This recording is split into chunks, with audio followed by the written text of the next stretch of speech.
You may have been told you have brain fog and that's just something you have to live with. Well, that's a load of baloney.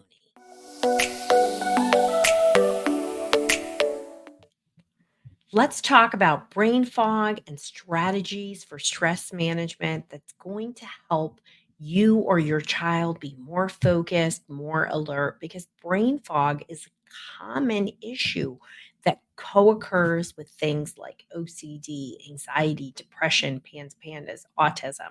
So let's talk about ways that we can support it. But before that, let's talk about brain fog and its connection to stress, what happens in a sympathetic dominant nervous system, right? So once you're stressed, your brain and your nervous system goes into this, chronic stress leads to sympathetic dominance in an autonomic nervous system, right? And so we're in a rev state. We want to be in that nice, relaxed parasympathetic state because all of our resources in our bodies works better.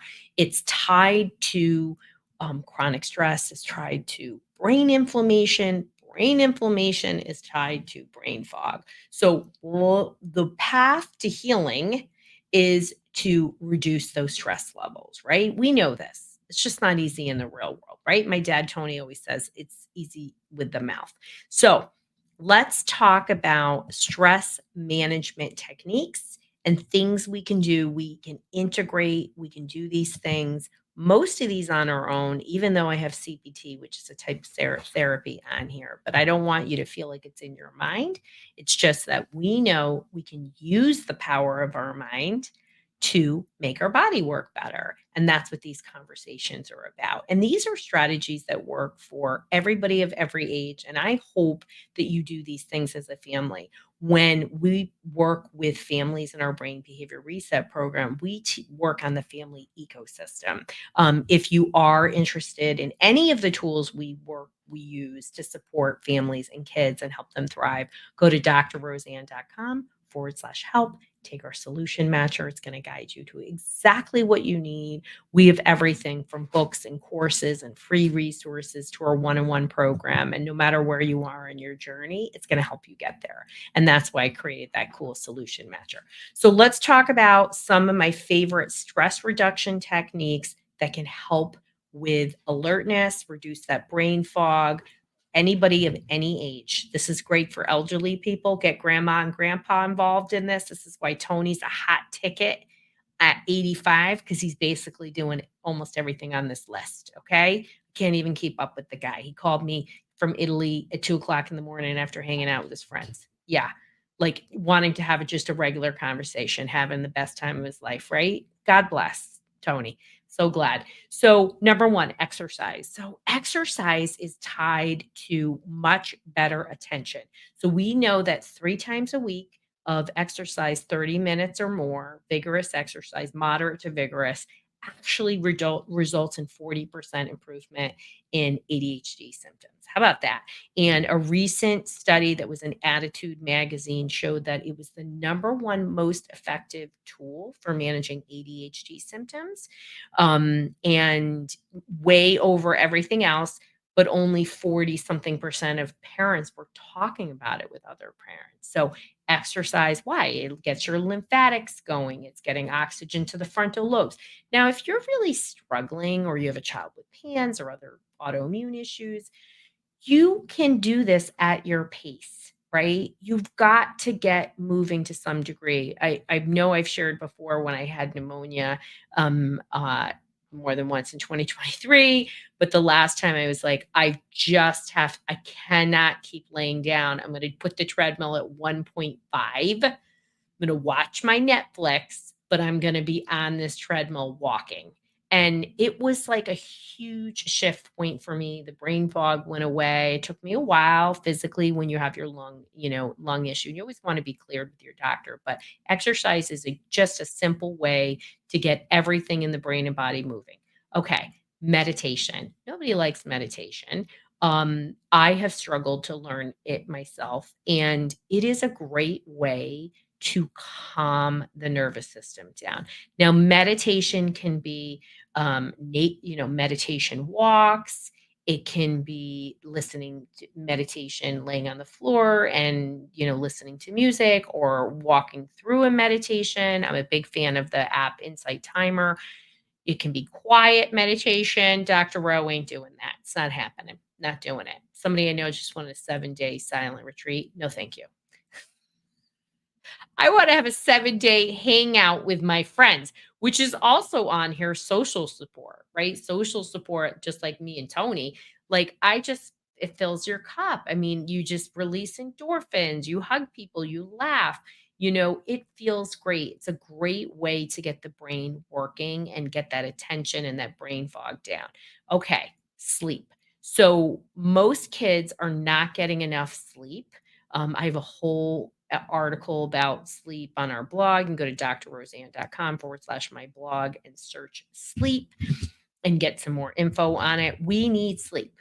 The average adult or the best amount of sleep for an adult is 7.25 hours. I mean, I barely get that. I mean, I try. Anything less than 6 hours is probably just going to really have a cumulative effect on you, and your brain is not going to be working. Oversleeping is not great either. So, finding the right amount for you, and if you need to do catch up sleep, that's great too. And let your kids sleep in when they can too, especially in the teen years. Hydration. Most people are not getting adequate water intake. So you can drink herbal teas, you can have water, coffee is not considered a hydrator. If you feel like you're not getting enough, try electrolytes, natural electrolytes, not some of those name brand ones that are icky. There's some great ones on the market. Talk to your doctor, your provider. Diet is probably the quickest way to reduce neuroinflammation and inflammation within the body, but it feels like the biggest hurdle. So if you have to start somewhere, pick a food that you feel terrible when you have it, your face is bloated, your tummy hurts, get rid of it. Pick that one thing and just move on. You can, number one diet is an anti-inflammatory diet. Highly recommend that.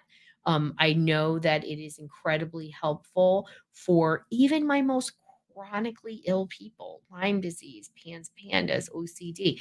It works. I also know, again, that it can be a challenge if you have a kid with RFID and all of that. So I just want to give you grace. Do what you can. So if you can take one offender out, maybe add one positive anti-inflammatory in, blueberries, the greens of any kinds, berries and blueberries, nuts. These are anti-inflammatory foods and they can be really helpful.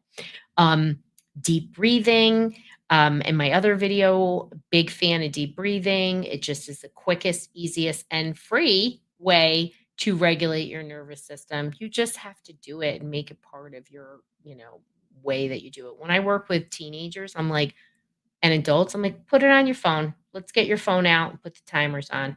I mean, there's nothing wrong with that. And just set aside a few minutes and do deep breath work. And eventually you won't need it. You'll remember because you'll feel better. Digital detox. So I just told you to do something on your phone, and now I'm going to tell you to do a digital detox. Too much blue light activity, too much phone activity is bad for the brain. It makes us feel like, hyper alert, like we got to check it every 5 minutes. And I'm guilty too. So I don't even want to say that I'm not guilty. I try to put my phone in do not disturb mode all the time. When I'm home and the kids are here, I do that. I don't want to be interrupted when I'm at work and my kids are at school and I need to be reached. I have to leave my phone on, right? But I digital detox is like a concerted effort. It's you're scheduling your time, you're getting away from it, be committed. Activities like yoga, tai chi, qi gong. These are ways that calm the body. You're moving gently and just helping to center and ground you. They're wonderful for the nervous system, and all of these practices take time, but they're easy and accessible. And even if you're medically struggling, or maybe you're elderly, You can do seated yoga. There's different ways to do it, and you can get started. Cognitive behavioral therapy. If you are overwhelmed, you have brain fog, ADHD, all of these things that are affecting your cognitive functioning, sometimes big emotions can be getting in the way, trauma history. And cognitive behavioral therapy is teaching you a different way to think, to focus on the positive, not the negative, and to reframe. And a skilled therapist can help you. If you are struggling in any way, shape, or form, you always want to take breaks, whether at work or at school. Get up and move, shift your environment. Brain fog and unfocusedness can come from boredom. And when we feel that way, we can shut down even further and just sort of become um, really sort of out of it, if that makes sense. And I think for anybody that's experienced brain fog, like I said, with that COVID brain, breaks are important for adults. They're important for kids. We are too sedentary.